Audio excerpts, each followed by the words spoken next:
So here's the thing. 2009 has been an unusually great year for reading for me. I've read tons of books that I've completely fallen in love with. One of the first great books I read this year was A Portrait of the Artist as a Young Man by James Joyce. Now, most of the book lovers I know read this book when they were about 18 or 19 years old. I've just gotten into it in this year. I just turned 29 today, actually. This is a great book. It's a strange book. It took me a long time to read. I read it really slowly. I think because, well, it's a pretty short book, just 230 some pages. It's divided into 5 chapters.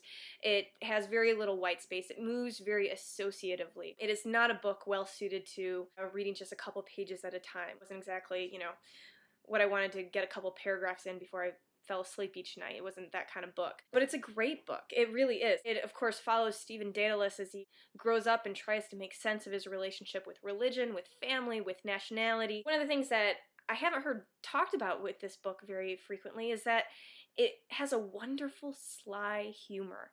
It's often hilarious, actually, especially with his dialogue with his schoolmate named Cranley. Wonderfully good. In a way, this is kind of a high-minded version of The Catcher in the Rye, being a coming-of-age tale of somebody who's trying to cope with his disillusionment in a lot of the institutions that seemed synonymous with his very identity for so long, trying to find an opportunity to create an identity outside of that, rather than just let his identity be created for him. Wonderful book. Your English teachers are right.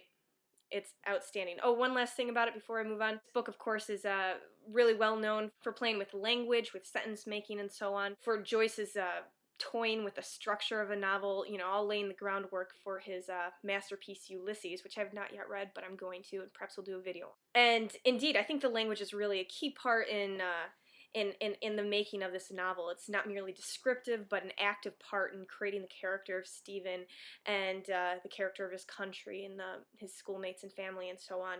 The long sentences, the surprising leaps from one place to another place, that disorientation the reader gets in trying to figure out where are we now, mimics the experience of Stephen Daedalus in his own disorientation with his world. Second great book that I fell in love with this year, Mrs. Dalloway by Virginia Woolf. Now, I have loved Virginia Woolf for a long time. I loved Three Guineas. I loved To the Lighthouse. I loved Room of One's Own. I have her biography sitting on my shelf. Can't wait to get to it. But Mrs. Dalloway is the first Virginia Woolf book where I felt total joy reading it. It's outstanding. It's very clearly a, European modernist novel. There's no chapters in this book at all. There's very little white space at all. It moves very associatively. It tells its story via juxtapositions, just like James Joyce's book. But this one, it shifts its center in so many ways. While it's clearly anchored by Mrs. Dalloway and her day of planning a party, the story moves so swiftly and so easily to the other characters that surround Mrs. Dalloway, people who she knows, people who she's never met and will never meet in her life and don't know anything of her. There's curious rhymes in the lives of very different characters, and it's left to the reader to see the connection because the characters perhaps don't see it.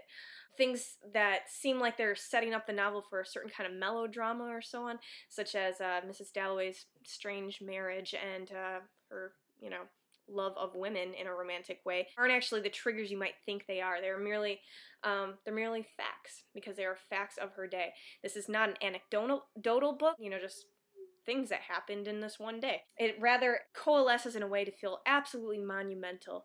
You see the world and the heavens boil down to a drop, to paraphrase Zora Neale Hurston. It's a beautiful book, and total joy. I can't wait to read it again. Okay, 2 other great reads are both plays. Ridiculously fun to read. Both of these are Arthur Miller plays. I read first All My Sons, and I will not even pretend that I didn't pick this up because I saw an intriguing clip of John Lithgow performing in the Broadway adaptation of All My Sons that they showed on Lithgow's interview on Bill Maher's Journal recently. It looked awesome, so I read the play.